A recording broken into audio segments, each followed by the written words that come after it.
Bonjour à tous, Madame, Monsieur. Je vous souhaite une bonne journée.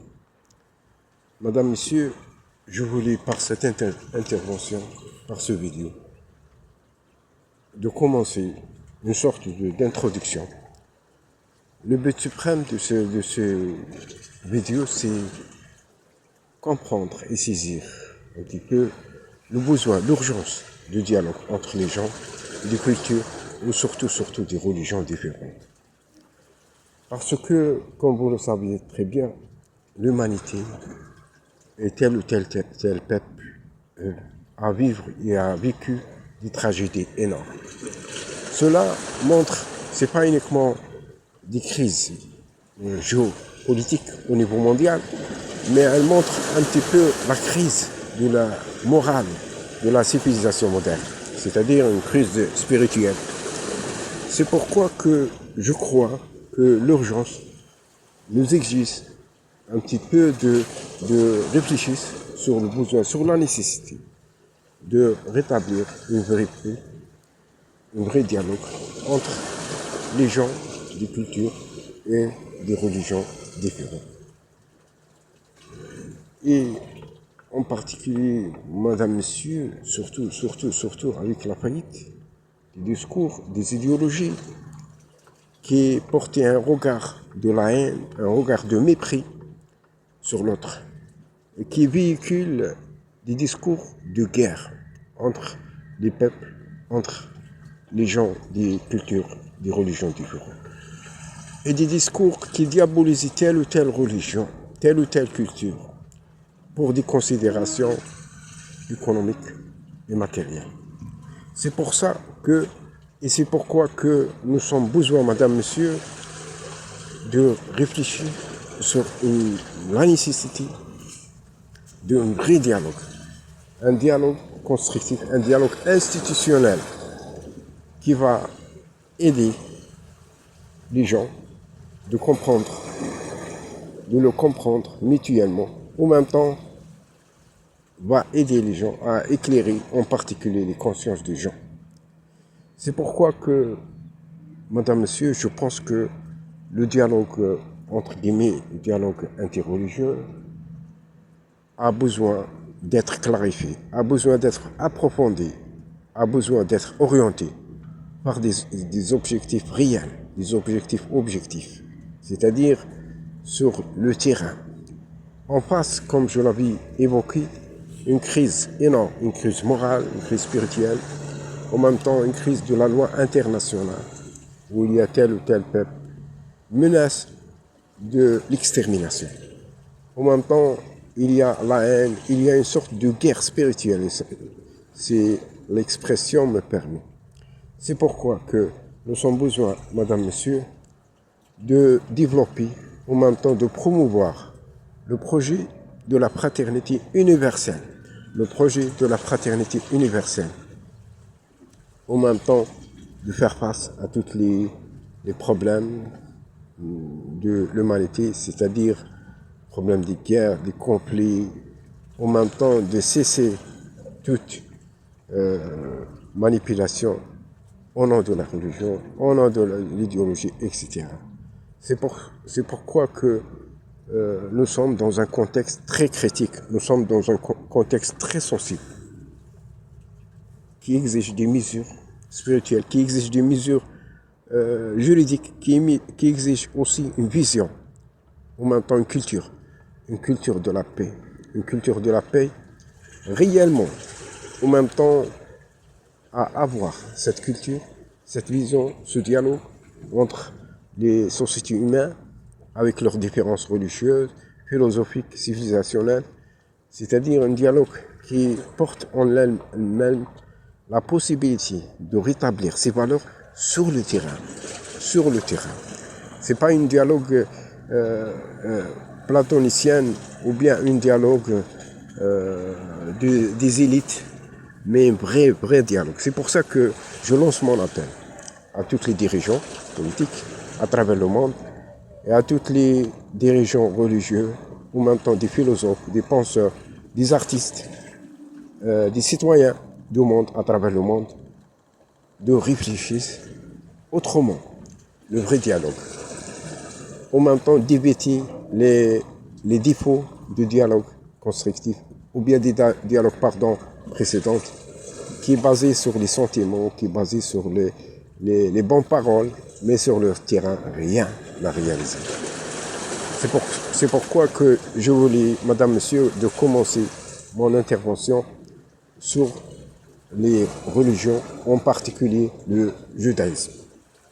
Je pense, madame, monsieur, que le judaïsme, une religion, bien sûr, qui est religion de peuple juif, mais c'est une religion qui évoque la reconnaissance de Dieu unique, c'est-à-dire la transcendance de Dieu. En même temps, madame, monsieur, évoquer la notion de judaïsme, c'est évoquer la possibilité de dialoguer avec l'autre. En même temps, oui, avant tout, dialoguer avec Dieu. C'est pourquoi que vraiment le peuple juif et les patriarches d'Israël et Moïse, a vraiment dialogué avec Dieu, c'est-à-dire Dieu d'amour, qui a donné à son peuple vraiment des promesses, qui a donné à ce peuple le don gratuit, c'est-à-dire le don de la libération de toute forme d'esclavage, de toute forme de domination, surtout à libérer, c'est-à-dire Elohim a libéré son peuple de l'esclavage de Pharaon. Réellement, nous pouvons aussi constater que le judaïsme, c'est une religion d'espérance. C'est-à-dire, il y a toujours d'espoir. Pour aujourd'hui, pour demain. C'est pourquoi que, vraiment, je le considère que le judaïsme a réalisé vraiment cette révolution spirituelle, en même temps a révolutionné la pensée humaine sur le plan religieux, sur le plan humain, à travers l'histoire. En même temps, a participé à la construction des civilisations multiples. En même temps, a ouvert des brèches, des possibilités aussi de dialogue avec d'autres cultures, d'autres des gens, de religions différentes, du christianisme et des musulmans, c'est-à-dire avec l'islam. Donc, madame, monsieur, je pense que le judaïsme, c'est une grande religion qui a participé à la construction de la conscience humaine, en même temps qui a participé à révolutionner la pensée humaine et à montrer aussi la grandeur et à la reconnaissance de la transcendance de Dieu unique, et Elohim unique, qui a donné à son peuple le don de la libération à travers les patriarches, en particulier avec Moïse, qui a libéré son peuple de l'esclavage de Pharaon. Cette libération a consacré une sorte de projet d'une libération spirituelle. Ce n'est pas uniquement pour le frère peuple juif, mais pour toute l'humanité. C'est-à-dire l'esclavage à l'argent, l'esclavage au sexe, l'esclavage à la domination, l'esprit de la domination, l'esclavage à regarder ou bien à porter un regard négatif sur l'autre, c'est-à-dire le considère l'autre comme un ennemi. C'est pourquoi que le judaïsme a renforcé vraiment la théorie, en même temps a montré qu'il y a toujours des possibilités de dialogue avec l'autre. Donc, madame, monsieur, le judaïsme, nous ne pouvons pas la séparer avec le processus historique du peuple juif.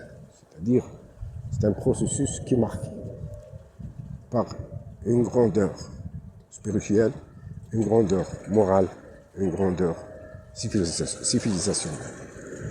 Cet processus aussi nous montre aussi que Dieu a intervenu dans l'histoire du peuple juif et a montré aussi que Dieu il a intervenu aussi, il va intervenir aussi dans l'histoire de toute l'humanité. Donc, il y a réellement dans le judaïsme cette conception de Dieu amour, de Dieu qui communique son amour à son peuple, de Dieu qui dialogue, de Dieu qui aide tous les êtres humains, qui aide les juifs bien entendu, qui aide tous les êtres humains de rétablir un vrai dialogue. Madame, monsieur, je pense que c'est le moment de comprendre le judaïsme avec ses valeurs spirituelles très riches. En même temps, avec son regard positif sur l'homme. En même temps, ses penchants pour la vraie paix. En même temps, le judaïsme, par sa vocation, c'est une religion de dialogue constructif avec l'autre qui sont différentes. Madame, monsieur, évoquer le judaïsme, c'est évoquer, comme je l'avais dit dans le début de cette vidéo, évoquer la reconnaissance de la transcendance de Dieu, c'est-à-dire la reconnaissance de Dieu unique, évoquer le judaïsme, évoquer cette libération physique, cette libération spirituelle du peuple juif. En même temps, cette libération va consacrer la libération spirituelle pour toute l'humanité, sur tous les plans. Donc, c'est la première dimension. La deuxième dimension, les fêtes juives, il évoque aussi la mémoire historique du peuple juif à travers l'histoire et face à tous les défis et toutes les difficultés qu'a subi ce peuple. Dans des moments, bien sûr, de joie et surtout dans les moments les plus difficiles. C'est pourquoi, madame, monsieur, vraiment, les fêtes juives, ce sont des fêtes de la mémoire. C'est-à-dire remémorer l'existence du peuple juif. En même temps, remémorer l'intervention de Dieu dans l'histoire. En même temps, remémorer aussi la possibilité de dialogue de Dieu avec le peuple juif, bien entendu, et avec toute l'humanité. En même temps, remémorer la possibilité de l'espérance. Parce que le judaïsme, c'est une religion de l'espérance. C'est-à-dire, l'espérance, ce n'est pas uniquement pour le frère juif, mais l'espérance pour toute l'humanité. Il y a toujours le lendemain meilleur qu'aujourd'hui, surtout dans notre contexte. C'est pourquoi que vraiment nous pouvons constater à travers le judaïsme que l'homme il est très valeureux vis-à-vis de Dieu. C'est-à-dire, Dieu a valorisé l'homme, a donné son sens, en même temps a gardé sa dignité, en même temps a libéré cet homme de toute forme d'esclavage qui peuvent toucher sa propre dignité. Et c'est pourquoi que vraiment nous sommes tous, toute l'humanité, tous les penseurs, les journalistes, les artistes, les hommes politiques, économiques, etc., à réfléchir, en même temps à méditer les valeurs du judaïsme sur l'homme.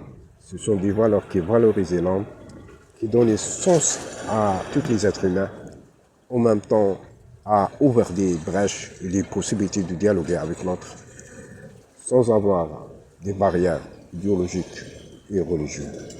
C'est pourquoi, dans notre contexte très difficile, nous pouvons constater que le judaïsme peut participer à la construction de la conscience humaine, peut participer à développer une vision, un regard, en même temps une façon de voir nouvelle sur la vie, sur l'homme.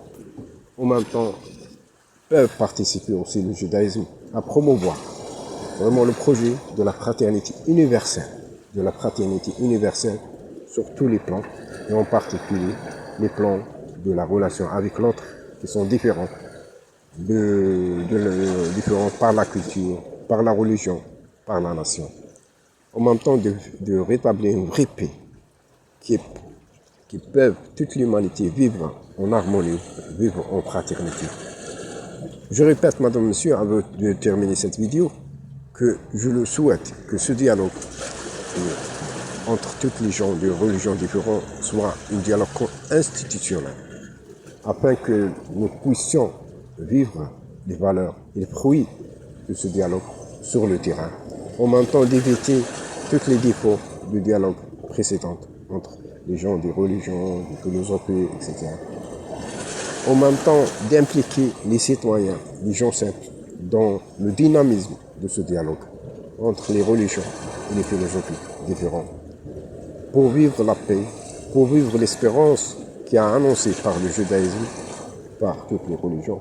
En même temps, pour dire que nous sommes capables de sauver l'humanité de cette suicide planétaire qui peuvent menacer l'humanité s'ils n'arrivent pas à rétablir un vrai dialogue entre les peuples, entre les nations.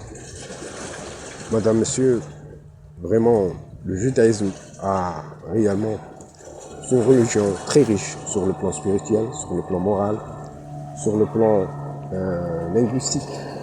En même temps, l'annonce a annoncé la voie du salut pour toute l'humanité et a annoncé aussi l'espérance qu'il y a toujours des possibilités de changer le cœur, la possibilité de rétablir la paix dans le monde. En même temps, la possibilité de cesser les guerres coloniales, les guerres au nom de l'économie, les guerres de la domination. En même temps, la possibilité de la reconnaissance des droits de tous les peuples, sans exception. Madame, Monsieur, la prochaine vidéo, je parle sur la notion ou bien sur la religion musulmane et sa philosophie de dialogue. Merci beaucoup et à bientôt et bonjour.